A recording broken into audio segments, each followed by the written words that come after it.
How is everything else? Obviously, I know you had to do the holidays around the fight camp with the fight coming up in a few weeks. But how did you deal with that? Did you still get to eat a little bit of food? Yeah, that's a good thing about being at flyweight and actually having my lifestyle at a good place right now, thanks to UFC PI. Whereas, before, especially for strawweight, I was always, oh geez, if I'm fighting in January or so, it was always a struggle. But I'm not. They've took that little bit of stress away, which is really, really good. And yeah, I can just enjoy myself. And obviously, I'm not going crazy. Nowadays, I don't.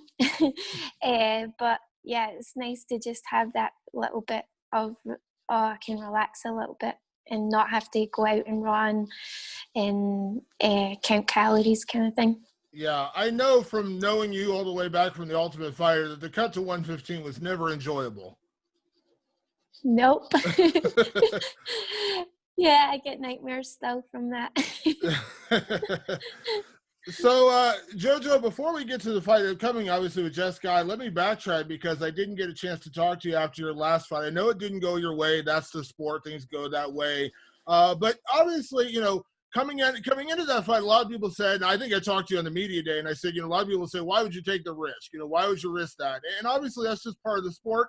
Jennifer got the win. She went on. Obviously, she didn't get the win over Valentina, but looking back now, like, any regrets, or do you just chalk that up to, hey, that's the sport? A little bit of both. It's bittersweet. Obviously, fight week for them was a little bit, oh man, but I can't see it. Like, I wanted to just see them both fighting, and like you says, it's kind of the way the sport goes, and especially with MMA, you can make a mistake, which I did fight night, and I paid the price.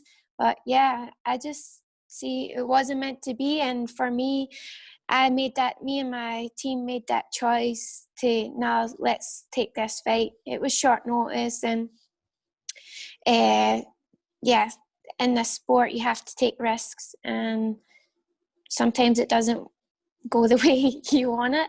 But for us, we just see it as, okay, it wasn't meant to be, and we just have to work even harder now to get back to the place that we were.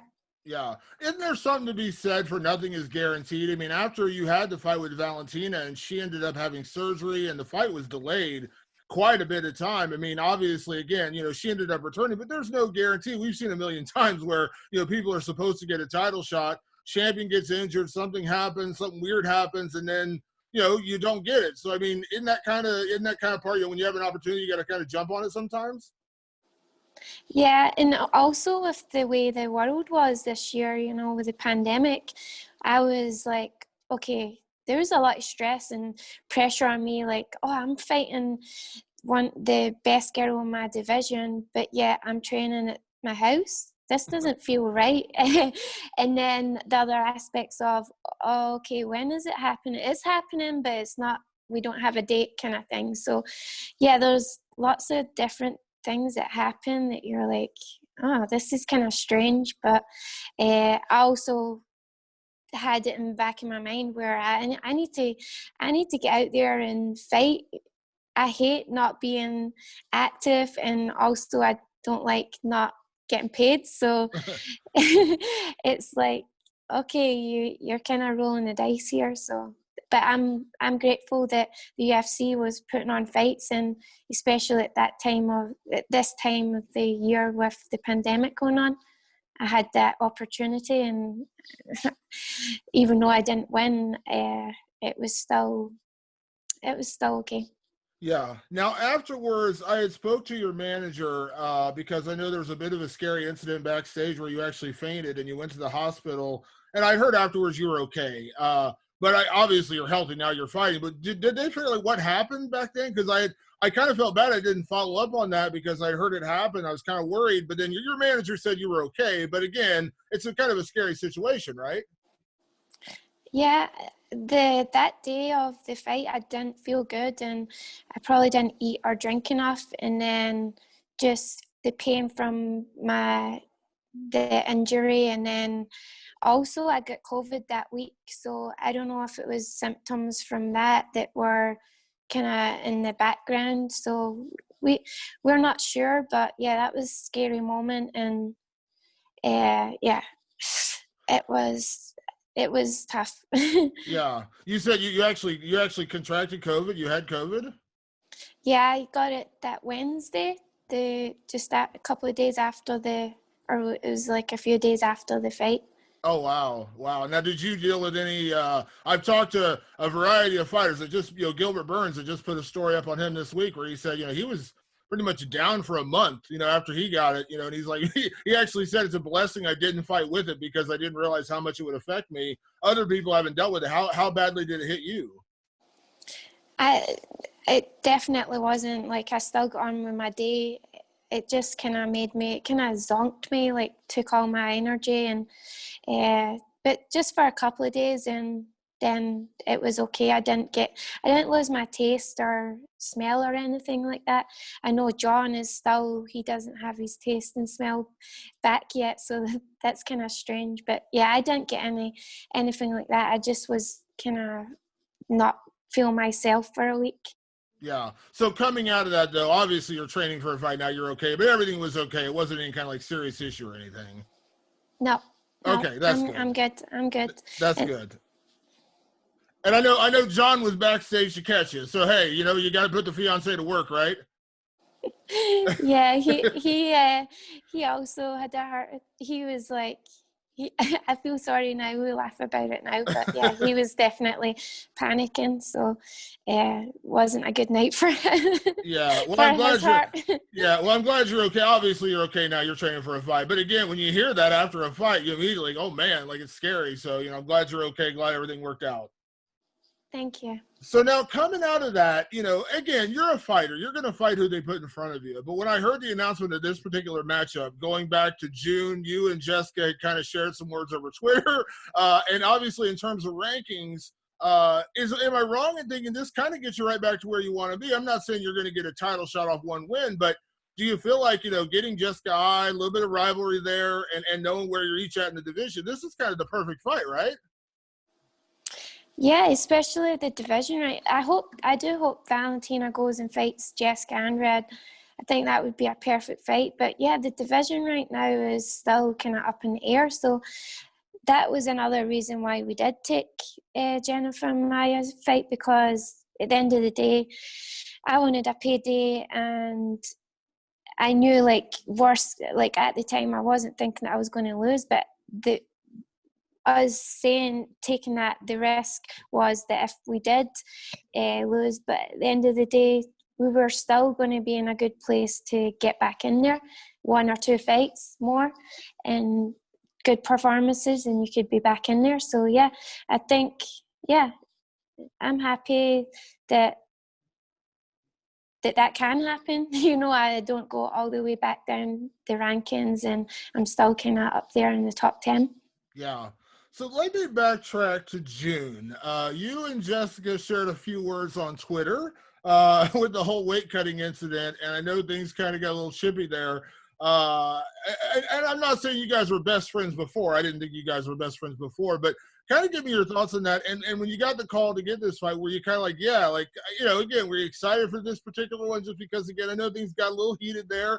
I don't know. You don't strike me as the kind of person that holds grudges necessarily, but it seemed like a good kind of grudge match situation. Yeah, is Jessica not your girl, actually? She is from Ohio. I am also from Ohio. Yes, that is true. That's true. Yeah, it was funny. I just put something out on Twitter because she was celebrating that she was only 0.2 over the weight limit, and I had heard that an hour or so before she was 4 pounds over. So I'm just like, I'm all for the sport, and I want, people are still, when I found out about this, I was like, wow, this is an actual thing.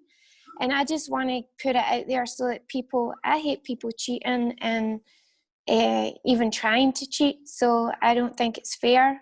And I just put it out there that when are we going to ban the curtain trick? And she just I didn't even, like, for me, if it was the night before or the day before fight, I'm not on social media. If I am, I'm posting stuff and that's it. But she must have seen it, and she just started attacking me. She attacked my voice, and I was like, wow. And she says that she was going to come to my gym. She knows where my gym is, and I'm like, yeah, okay, but I would rather get paid for fighting you. So I'm excited that we did get matched up. I don't know if it was because of that, or we were probably destined to fight anyway, because we were nearly fighting before. So yeah, I'm excited for this, and I've never really fought anyone that I've really, really wanted to punch in the face. And I know a lot of people are messaging me and saying that I'm the lucky one that gets to do it, because I don't think she has a lot of people that like her. Unfortunately. So in other words, what you're telling me is you are looking forward to punching her in the face, is what you're saying. Yeah, and I've found out that I am lucky, because a lot of people out there want to do it for themselves. Now, the weight cutting issue, I mean, listen, that is a real problem in the sport, and I agree. We've seen it, that curtain trick, the towel trick. It is very real. We've seen people test it and see it's out there. Now, I know Jessica has said that, she believes it was because of her gallbladder. She had surgery. Again, I'm not, whatever it was. But is there any concern about the weight cutting issue going into this fight? I mean, obviously, you're not going to allow it to change your training or anything, but is there a concern when you face an opponent with a bit of a history of that, or do you just have to put that out of your mind? Yeah, and I got that a lot with Jennifer Maia, because she, when that cut the lead up to that fight, there was a couple of people that says, "Are you worried?" And I was like, "No, I'm not really worried, because at the end of the day, I get extra money, bonus money. So obviously that would be nice, but yeah, I'm not really thinking about it." And I've heard that she's got everything, all that crap sorted. So I'm looking forward to fighting the best Jessica and to see these changes that she's made, and yeah, hopefully she does make weight, but if not, extra money for me. That's a little extra Christmas bonus, right? Mm-hmm. Yeah, I need it for all the money I spent. Now, in terms of matchup, obviously Jess is a veteran. You're a veteran. Again, when I look at the fight on paper, I think, she traditionally has been more of a striker. Obviously, we know you come from the Muay Thai background yourself, but, she has shown wrestling. She has shown submissions in the past. So kind of from like a stylistic standpoint, like, what do you think of Jess? What have you thought of her as a flyweight, I guess is what I'm getting at, because she's had some big wins, but she's also had a couple tough losses. So, like, what do you think of her as a fighter? Yeah, I think she's had a lot of ups and downs, but so I feel like we all have. And I just, in that aspect, I hope for the best for her, because I know how hard it is to be a fighter. And, she left her home, and I've also done that, and I know how hard that can be. So for that aspect, yeah, I respect that, and I hope the best for her for that. But as a fighter, I still need to go in there and get the job done. Same with her. And I just feel that on paper it makes a great fight, because I know she's like a brawler, and she likes to stand and trade. So that works perfect for me, because I also like to kind of get away with it and brawl, but also like to be creative, and I think I'll be able to pick her apart.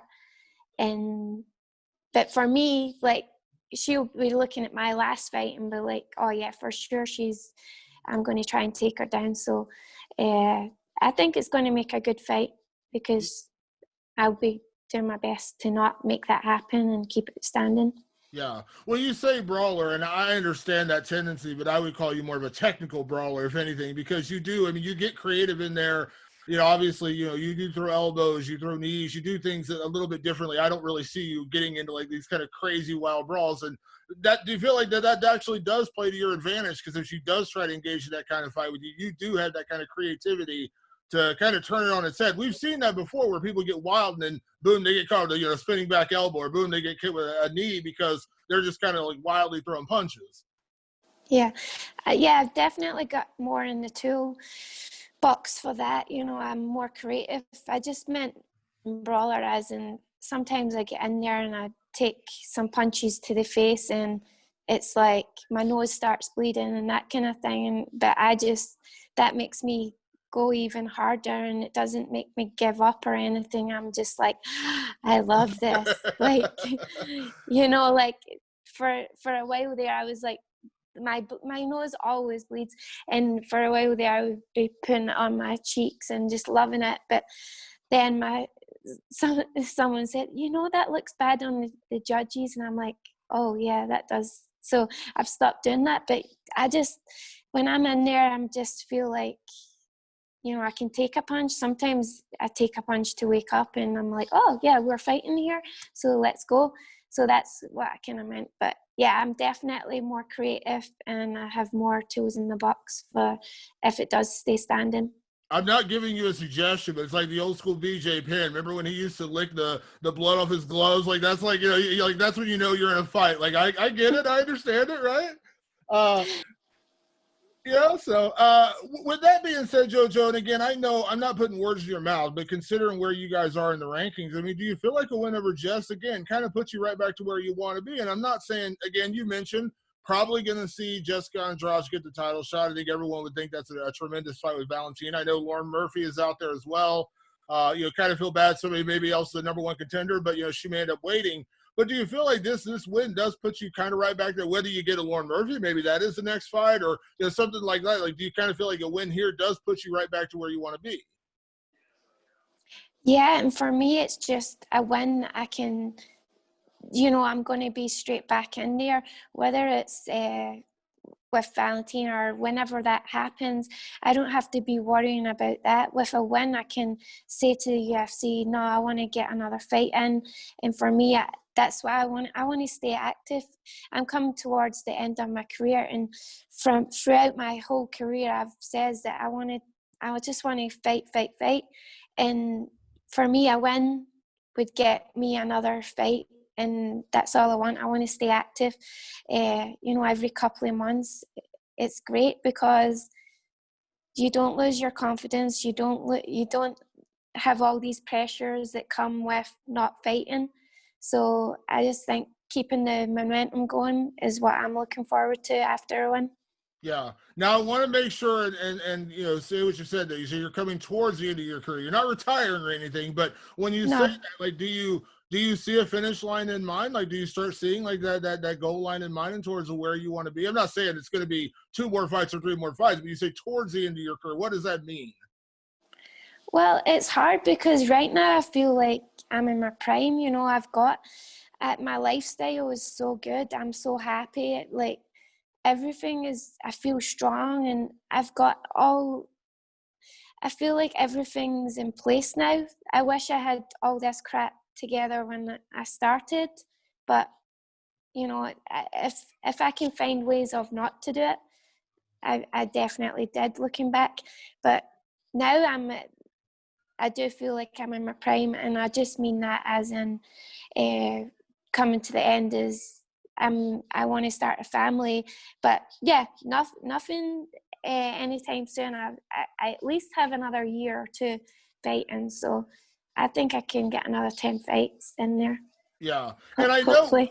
and I know we've had this conversation before, but it seems like you're, you know, in a really good place. Because I remember talking to you after the whole thing happened at Tristar. And again, I know you didn't hold any, like, you know, ill will towards the coaches or anything up there, but you were kind of looking for that right situation for training and living, you know, because obviously leaving home in Scotland, it really does seem like you're happy now. And that goes beyond the gym. Obviously, you got a happy life with your fiance and everything, but that does make a difference. I think we kind of get misconstrued sometimes that it's just about training, but there's a lot of other things that go in to make you a great athlete, a great fighter, and it feels like you're in a really good place right now. Yeah, for sure. I feel like you lose yourself if you're, and it happened to me, you know, you just focus, you've just kind of got this, your whole focus is fighting and training, and then you lose yourself a little bit because what it is, that isn't what makes a happy life. You know, it's the things that around it and the things that go towards it. And for me, TriStar was my first, like, I left Scotland to go to Tristar, and I wanted to make it work. And looking back now, I love the guys, I love the coaches, everything, but for me, it wasn't a fit for me. So I should have maybe been more open-minded to giving other places a try. And instead, I was like, oh no, I have to make it work. And you see this in relationships, when you're trying to make it work, it ends up toxic and ends up, you know, you end up hating other things. And yeah, it was a good learning curve, but for sure I'm definitely in a better place now. And looking back, I'm like, oh geez, but it's got me to where I am now. So I can't complain. I really can't. Before I get you out here, Joe, I got to ask you, how do you feel about this fight, happening in Abu Dhabi? Obviously, you're going to be flying halfway around the world. You are part of a massive card, obviously, with the Conor and Poirier fight, which is always cool to be on that card as well. So how do you feel about that? Because I know some fighters tell me, I hate it, I don't like traveling, and considering you live in Vegas, you're literally fighting, basically next door to where you live. Or is there a party that is excited because it is a big card, you get to be on the Conor Poirier card, the attention? I don't know. How do you feel about it? Really excited. I feel like the buzz around it is awesome. And also the not 2 fights ago, I fought Andrew Ali in Abu Dhabi, and I loved it there. And that was a big event. Khabib fought Dustin, and it was the first kind of female fights. I wasn't the first. There was another female fight before me, but that was a kind of big deal. And I did love the travel. Obviously is a bit terrible on your body, but I survived then. And yeah, I'm just looking forward to now going and seeing what Fight Island's all about, and just seeing the positives and enjoying every moment. But yeah, I heard we get first class, so I don't think it's going to be too bad this time round going back. So yeah, I'm excited all in all, though. It's funny. I remember the Andrew Lee fight. I forgot it was on that card. And I think I forgot because 2020 has felt like 16 years right now. So I think I kind of blocked it out of my mind that actually happened in Abu Dhabi. I kind of forgot about that. You're right. Yeah. This has felt like the longest year ever. So I've forgotten a lot of things this year. I know, because I was watching that thing on Netflix, the Death to 2020. I don't know if you've seen it. And I've just started watching it, and it was January was the terrible fires, and I was like, geez, that was this year. I'm like, and they go on and tell you other things, and I'm like, geez, how long has this year been? We forgot even what happened in January.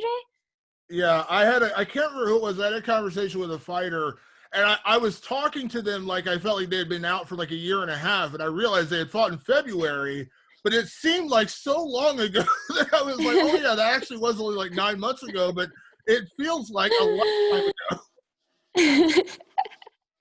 Yeah, it's crazy. Well, Jojo, I always appreciate taking the time. I'm glad you're doing well. Glad John and you guys are doing well, and you had a good holiday. Thank you for taking the time. Obviously, safe training camp the rest of the way. Safe travels out to Abu Dhabi. And thank you, as always, for taking the time. I really do appreciate it. No, I appreciate you. Thank you so much. Talk to you soon.